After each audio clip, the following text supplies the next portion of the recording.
Assalamualaikum warahmatullahi wabarakatuh. Bismillahirrahmanirrahim. Perkenalkan, nama saya Dini Sari Putri. NIM-nya 118202060.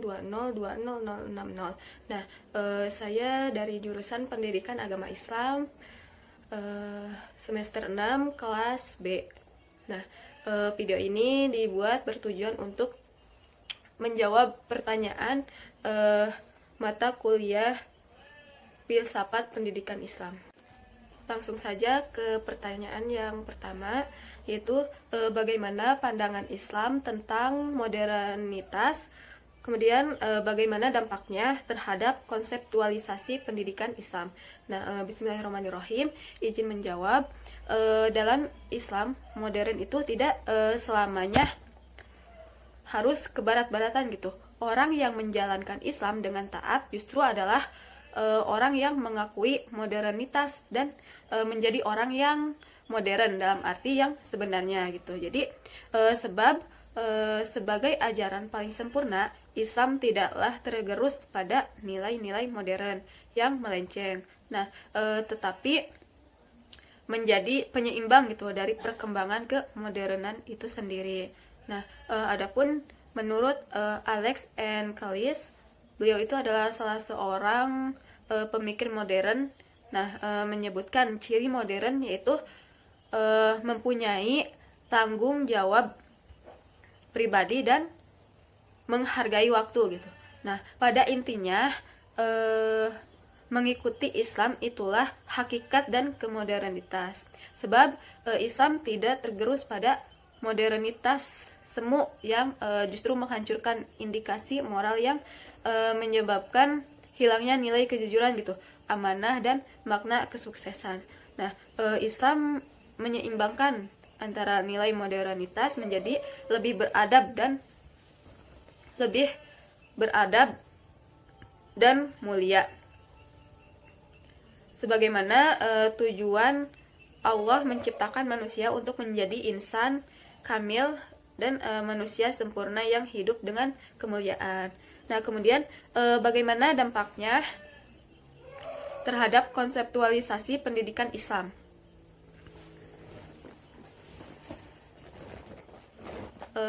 Dalam upaya pembaruan pendidikan Islam perlu adanya konseptualisasi PAI sesuai dengan persoalan hidup seperti yang diajarkan Al-Quran dan Sunnah Nabi. Nah, agar terdapat relevansi pendidikan Islam dengan persoalan zaman, walaupun pendidikan Islam menyesuaikan diri dengan kebutuhan zaman, tetapi tidak mengabaikan nilai-nilai spiritualitas dan akhlakul karimah. Nah, sehingga yang akan menjadi pembeda antara konsep pendidikan umum yang berlandaskan ilmu pengetahuan umum dengan pendidikan agama Islam yang berlandaskan nilai-nilai Islam. Nah, itu untuk dampak terhadap konseptualisasi pendidikan. Untuk pertanyaan nomor 2, jelaskan mengapa guru atau pendidik agama Islam harus memahami filsafat pendidikan Islam. Nah, serta berikan contoh penerapannya. Nah, untuk jawabannya, karena mempelajari filsafat pendidikan Islam itu merupakan manifestasi pemikiran manusia yang mendasar gitu, sistematis, logis, dan menyeluruh tentang dunia pendidikan. Nah, yang mana pendalaman ilmunya tidak hanya dilatar belakangi oleh pengetahuan Islam saja gitu, melainkan menuntut manusia untuk mempelajari ilmu-ilmu lain yang dipandang relevan. Nah, oleh karena itu guru PAI dituntut untuk memahami teori-teori disiplin ilmu umum dan juga memiliki pengalaman yang luas tentang masalah kehidupan realistis yang dihadapi. Nah, filsafat pendidikan Islam ini merupakan alat penting bagi guru PAI gitu untuk menganalisis, membedah, dan sebagai dasar bagi guru dalam upaya pengembangan segala hal yang berhubungan dengan PAI gitu.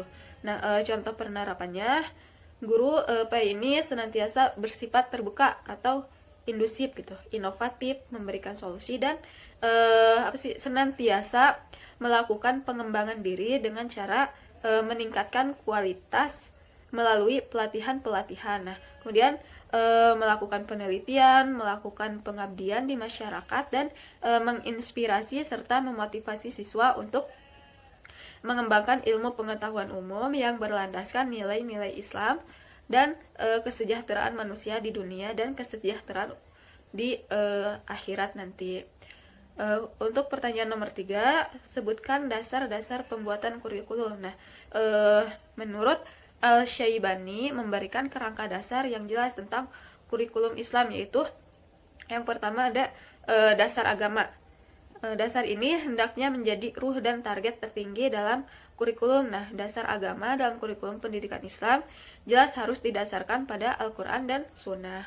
Kemudian ada dasar falsafah. Nah, dasar ini memberikan pedoman bagi tujuan pendidikan Islam secara filosofis, sehingga tujuan, isi, dan organisasi kurikulum mengandung suatu kebenaran dan pandangan hidup dalam bentuk nilai-nilai yang diyakini sebagai suatu kebenaran. Nah, baik ditinjau dari segi ontologi, epistemologi maupun eksiologi. Kemudian ada dasar psikologis dan juga yang keempat dasar sosial. Nah, itu dasar-dasar kurikulum.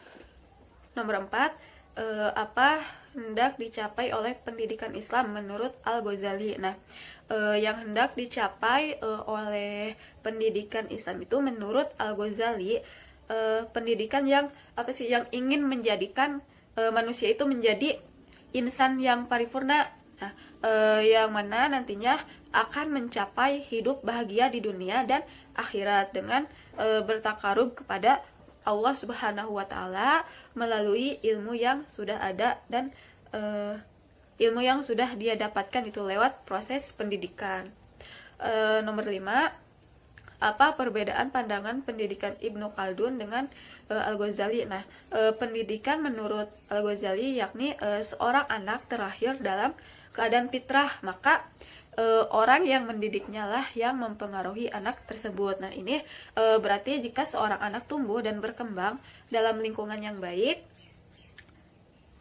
dididik dengan cara yang baik dan dibiasakan melakukan hal-hal yang baik, maka si anak tersebut juga akan menjadi baik gitu. Dan sebaliknya jika anak tumbuh dan berkembang dalam lingkungan yang buruk, dididik dengan cara yang buruk pula dan dibiasakan melakukan hal-hal keburukan, maka si anak tersebut itu akan menjadi buruk. Nah, itu konsep pendidikan menurut Al-Ghazali. Sedangkan menurut Ibnu Khaldun, manusia itu merupakan hasil dari sejarah gitu, sejarah, lingkungan sosial, lingkungan alam, dan adat istiadat. Nah, menurutnya lingkungan sosial ini memiliki peran penting tanggung jawab terhadap pembentukan kepribadian seseorang. Nah, adapun perbedaan pendidikan Al-Ghazali dengan Ibnu Khaldun, beliau lebih spesifik dan berhati-hati gitu dalam memilih tujuan pendidikan. Nah, hal ini dapat dilihat dari pengklasifikasian tujuan pendidikan yang telah disebutkan tadi. Nah, kemudian Al-Ghazali ini lebih mengarah kepada realisasi religius dan moral yang penekanannya adalah keutamaan dan pendekatan diri kepada Allah Subhanahu wa Ta'ala. Kemudian nomor 6, apa yang ditekankan dalam pendidikan Islam menurut Kiai Haji Ahmad Dahlan dan Hasyim Asy'ari. Nah, tujuan pendidikan Islam Kiai Haji Ahmad Dahlan dan Kiai Haji Hasyim Asy'ari memiliki persamaan. Di antaranya adalah yang pertama itu pendidikan Islam diharapkan mampu mencetak manusia-manusia insan atau insan ini yang memiliki kapasitas keahlian sesuai dengan potensinya gitu yang dimilikinya, dan kemampuan untuk mengaktualisasikan dalam kehidupan sehari-hari. Nah, kemudian yang kedua, pendidikan Islam itu diharapkan berorientasi kepada kebutuhan masa depan dengan tidak meninggalkan nilai-nilai keagamaan atau nilai-nilai yang sudah diajarkan oleh Islam, agar mendapatkan kebahagiaan dunia dan akhirat. Kemudian yang ketiga ada pendidikan Islam sebagai upaya penyadaran kembali bahwa segala sesuatu itu akan kembali pada Sang Pencipta. Itu pendidikan Islam yang ditekankan oleh Kiai Haji Ahmad Dahlan dan juga Hasyim Asy'ari. Kemudian untuk pertanyaan nomor 7, apa saja sifat yang semestinya dimiliki oleh peserta didik? Nah, yang pertama itu berakhlakul karimah. Nah, jadi peserta didik itu harus memiliki sifat harus apa sih akhlakul karimahnya itu harus baik gitu, karena sifat ini agak apa sih harus sudah tertanam gitu di peserta didik dari mulai dia kecil gitu, dari sejak dini. Nah, sebagai contohnya misalkan ada guru lewat gitu, kemudian siswa ini menyapa dan mengucapkan salam kepada guru ini, serta sopan dan santun baik kepada guru, keluarga, teman, ataupun orang di sekitarnya. Kemudian yang kedua itu bertanggung jawab. Nah, bertanggung jawab atas apa? Bertanggung jawab atas tugasnya, bertanggung jawab atas apapun itu tentang peserta didik. Kemudian disiplin gitu. Nah, mungkin itu saja jawaban dari saya.